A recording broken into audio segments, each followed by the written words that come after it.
you, Father Yahweh. Thank you, Lord, for this day. Merci, Seigneur, notre Seigneur Yahweh, pour notre Père Yahweh, pour ce jour que tu as fait pour toi-même, pour que nous nous souvenions que tu es notre tout et tout, le début et la fin de toutes choses dans notre vie. C'est pour ça que tu es le alpha et le oméga de notre vie. Merci Seigneur Saint-Esprit que tu es toujours là, fidèle consolateur, l'enseignant de notre enseignant de toutes choses. Merci que tu nous nourris chaque jour du pain de la vie. Même aujourd'hui, ce jour du 17 mars 2019, l'écriture que tu nous as donnée, Matthieu 24, verset 31, je lis. Il enverra ses anges avec la trompette retentissante et ils rassembleront ses élus des quatre vents, d'une extrémité des cieux à l'autre. Ceci est la parole que Yahweh nous a donnée aujourd'hui. Merci Seigneur Yahweh, béni soit ton saint nom. Le sermon que le Saint-Esprit m'a donné à écrire, je l'ai titré « Sécurité de la destruction à venir ». Sécurité de la destruction à venir. Première partie de cette présentation. Yahshua maudit les Juifs et leur temple de destruction. Dans cette première partie, nous allons rappeler le contexte et l'histoire qui aboutit à cette écriture que le Saint-Esprit nous a donnée. Dans de versets 1 à 30, le Christ prédit la destruction du temple. Yahshua leur parla comme ceci avant de les quitter pour toujours. Je parle là des Juifs, les Juifs et surtout le Sanhédrin et toutes ces personnalités politiques et religieuses qui régnaient dans le temple de Jérusalem. Il leur avait dit, les prêtres, les pharisiens, les scribes, les sadduciens, et tout ce monde qui trônait dans ce Sanhédrin qui gouvernait la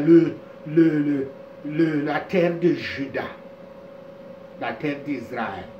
Il dit, je cite, « Serpent, race de vipères, comment échapperez-vous au châtiment de la géhenne?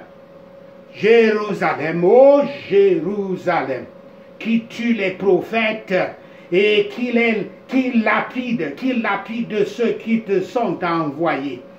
Combien de fois ai-je voulu rassembler tes enfants comme une poule rassemble ses poussins sous ses ailes, et vous ne l'avez pas voulu. Voici, votre maison vous sera laissée désertée. » Fin de citation. Citation de Matthieu 23, le chapitre précédent, Matthieu 23, versets 33, 37 et 38. Les disciples étaient tellement choqués par cette condamnation de Jérusalem par Yahshua que lorsqu'ils se furent approchés du temple, ils étaient sur la route pour aller au mont d'Olive en quittant Jérusalem. Pour la dernière fois, du moins la dernière fois pour le Christ de prêcher à cet endroit-là, donc il quittait il s'était donc approché du temple qui était le bastion du judaïsme. Et donc ils attirèrent l'attention de Yahshua sur la beauté de ce temple-là. Yahshua avait déjà déclaré que son père Yahweh avait déserté le temple de Jérusalem dans Matthieu 23, verset 38, comme nous venons de le lire, le dernier verset. Yahshua répond maintenant d'une manière destinée à aider les disciples à voir que le temple, aussi important soit-il pour le judaïsme, ne devrait pas jouer un rôle dans le royaume et le ministère messianique. Le temple devait être détruit. Une clairvoyance convaincante de la dégradation de toute gloire terrestre aidera à nous empêcher de l'admirer et de la surévaluer. Le plus beau corps bientôt sera la nourriture pour les vers. Et le plus magnifique immeuble sera bientôt un tas de ruines. Ne voyez-vous pas toutes ces choses? Lisez le livre du sage, le livre des proverbes qui parle de la vanité des choses avec beaucoup plus de détails et de conviction. Cela nous fera du bien de voir les choses de la terre comme on les verrait à travers et jusqu'au bout. Il ne faut pas les voir tellement comme elles se plaquent devant nous de manière matérielle, mais il faut voir à travers les choses et voir les choses jusqu'au bout, jusqu'où iront ces choses qui sont plaquées devant nous généralement par le diable pour nous exciter, pour nous attirer. Notre Seigneur étant allé avec ses disciples au mont des Olives, il leur fixa l'ordre des temps concernant les Juifs jusqu'à la destruction de leur ville fortifiée de Jérusalem. Et concernant les hommes en général jusqu'à la fin du monde. Ainsi, avant son arrestation et sa condamnation à mort par les Juifs, Yahshua avait prononcé une malédiction de destruction de leur génération dans Matthieu 23, verset 36. Et maintenant, il prononce une malédiction de destruction de leur temple sacré. La malédiction prophétique de Yahshua s'abattit en effet sur la nation juive en l'an 70 de notre ère. En l'an 66, déjà, les Juifs de Judée se rebellèrent contre leur maître romain. Je dis maître romain, souvenez-vous comment ils étaient unis ensemble, obéissant aux ordres des Romains, tout juste parce qu'ils voulaient que les Romains ordonnent la mort de Yahshua Christ. En réponse, l'empereur romain Néron envoya une armée sous le commandement de Vespasien pour établir l'ordre. Souvenez-vous de ce mot, rétablir l'ordre. C'est le propre de tous les dictateurs. Les dictateurs sont comme sous de la notion d'ordre. Les légions romaines donc encerclèrent la ville et commencèrent à retirer lentement la vie, à soutirer, à presser la vie hors, comme tu presses le jus d'orange, hors de la forteresse juive qu'était Jérusalem.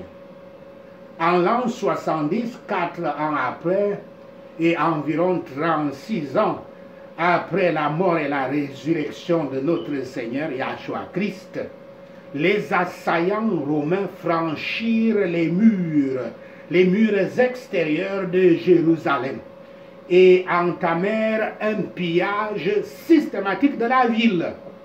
L'assaut culmina avec l'incendie et la destruction du temple, qui était le centre du judaïsme. Le mont du temple, je cite ici un témoin oculaire, il écrivit: le mont du temple, partout enveloppé de flammes, semblait bouillonner depuis la base. Pourtant, le sang semblait plus important que les flammes, et le nombre des morts était plus grand que celui des tueurs. Les soldats escaladèrent des tas de corps pendant qu'ils chassaient les fugitifs.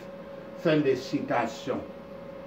Écrivit l'historien juif Joseph. Je vais le citer encore pour continuer cette histoire. Donc ensuite, on revient sur la prophétie de ces choses quand Yahshua prononçait la malédiction sur les Juifs.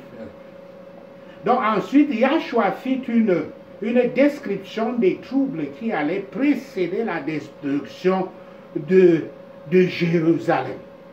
Yahshua avertit que beaucoup prédiront même, et ils prédisent aujourd'hui, mensongèrement sa venue, mais avant un tel événement, l'évangile devrait être prêché dans le monde entier. Et l'événement n'aura jamais lieu tant que l'évangile n'est pas prêché dans le monde entier. Yahshua encouragea ses disciples à ne pas se laisser induire en erreur par les guerres, les tremblements de terre et d'autres événements de ce type que les faux prophètes utiliseraient pour attirer des adeptes dans leur culte. Yahshua encouragea ses disciples à supporter de telles catastrophes et persécutions. Ceux qui endureraient seraient sauvés à la fin. Il parlait du salut final et éternel, pas du salut actuel dont nous jouissons dans la vie de ceux qui vivent en Christ. L'argument que Yahshua faisait valoir aux disciples, aux chrétiens, c'est qu'ils ne doivent pas se laisser égarer par de fausses prédictions ou affirmations selon lesquelles Yahshua est venu ou est sur le point de venir. N'écoutez jamais ces choses. Les chrétiens sont habitués à ces choses, à ces faux prophètes qui sont toujours là en train de vous dire la fin du monde est déjà proche. Ils ne doivent pas confondre, les chrétiens ne doivent pas confondre la destruction de Jérusalem et du temple avec la fin du monde ou la venue du Fils de l'homme. Yahshua avait maudit, Yahweh avait maudit les Israélites de destruction plusieurs fois par les Assyriens, par les Babyloniens, par d'autres nations même, et par les Romains. Mais à chaque fois, notre Père avait toujours sauvé un reste de croyants. Et c'est la même chose que le Christ fit quand il prononçait cette malédiction sur les Juifs et leur centre religieux, Jérusalem. Yahshua commença sa description de la destruction de Jérusalem en faisant référence à un langage et à des événements familiers à tous les Juifs, le langage de Daniel 9, verset 27 et 12, verset 11, à savoir, je cite, l'abomination de la désolation. Fin de citation. La plupart des commentateurs bibliques identifient cet événement avec l'événement de la l'abomination de la désolation, avec la destruction de Jérusalem par les Romains en l'an 70, comme je l'ai dit. Le récit historique du siège romain et de la destruction de Jérusalem correspond bien au langage utilisé dans Yahshua dans ce chapitre, utilisé par Yahshua dans cette section. L'histoire a montré que le siège de Jérusalem en l'an 70 de notre ère était en effet l'événement décisif de la première guerre judéo-romaine. L'armée romaine, dirigée par le futur empereur Titus, avec Tibre Julius Alexandre comme commandant en second, assiégea et conquit la ville de Jérusalem, qui était alors occupée par